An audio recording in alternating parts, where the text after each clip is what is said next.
arquitetura do prédio, né, o período em que ele vai ser criado, justamente, né, no início do século XX, né, no finalzinho do século XIX, a gente vai ter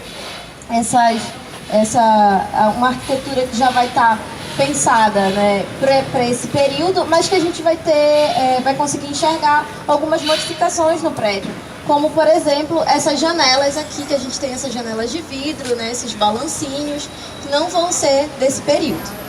Uma outra marca arquitetônica que é possível a gente enxergar do século XIX vai ser já na outra esquina. Ali a gente vai ter aquela casa, aquele estabelecimento comercial, né? E a gente vai conseguir enxergar as platibandas. Quem já veio no roteiro geoturístico está cansado de ouvir a gente falar de platibanda, né? Mas é porque é uma marca tão interessante para a gente perceber as mudanças socioespaciais que vão estar impregnadas na paisagem. Então a platibanda, quanto mais adornadas forem as platibandas, maior era o poder aquisitivo de quem morava naquela edificação.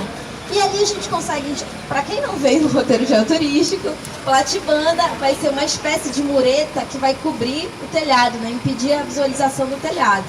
E aí a gente vai perceber que naquela, por exemplo, a gente consegue ver algumas formas como balaios, né, que vão ser essas formas vazadas na platibanda. E aí a gente, né, consegue perceber um pouco dessas mudanças socioespaciais que vão estar impressas na paisagem.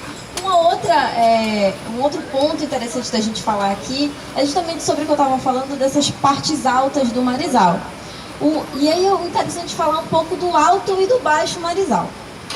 O Marezal vai ser um bairro constituído primeiro como uma periférico, né, desses núcleos centrais, né, esses núcleos urbanos centrais, que vai ser Cidade Velha, Campina, depois um pouco o Reduto. E aí a gente vai ter o Marezal constituído por essas pessoas que foram marginalizadas desses outros bairros, vão ser expulsas do centro da cidade e vão ocupar essa área. E aqui a gente vai ter vacarias, daqui a pouco eu acho que o professor Paulo Nunes vai falar um pouco pra gente, né, do Benedito Nunes.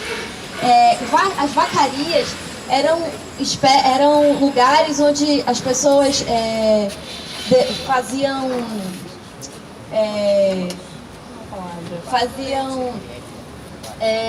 tiravam realmente leite das vacas, né? Faziam essa espécie de esses trabalhos que eram feitos nessas pequenas fazendas, né?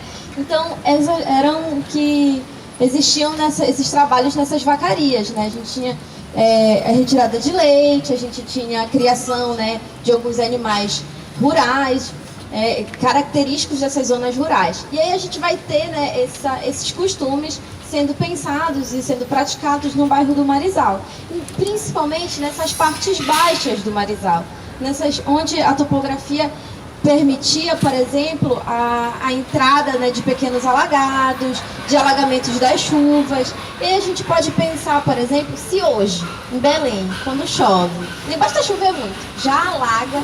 Imagina naquele período onde a gente não tinha, né, um processo, por exemplo, de macrodrenagem dos canais, né? A gente tinha justamente o aterro desses pequenos alagados, né?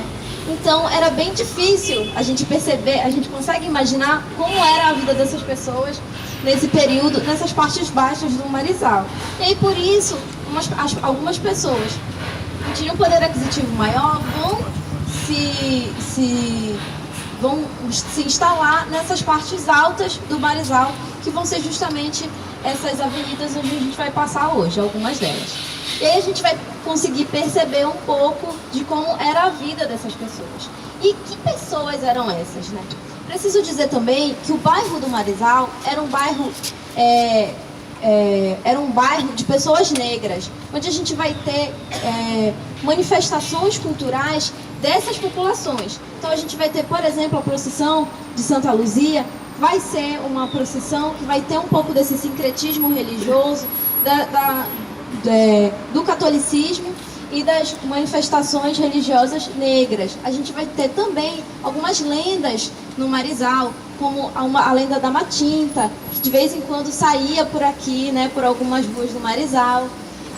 A gente vai ter vários lugares do Marezal onde a gente tinha terreiros de de cultos de afro-religiosos. Então a gente vai ter no Marizal essa memória. E é uma memória apenas, porque esse resquício material dessas populações foram apagadas, né? A gente vai encontrar somente assim, registros, vai encontrar o registro dessas memórias, né? Por isso é interessante convidar as pessoas que moraram aqui a falar um pouco dessas suas memórias, porque boa parte do Marizal, do início do Marizal, dessa formação dele, foi apagada, né?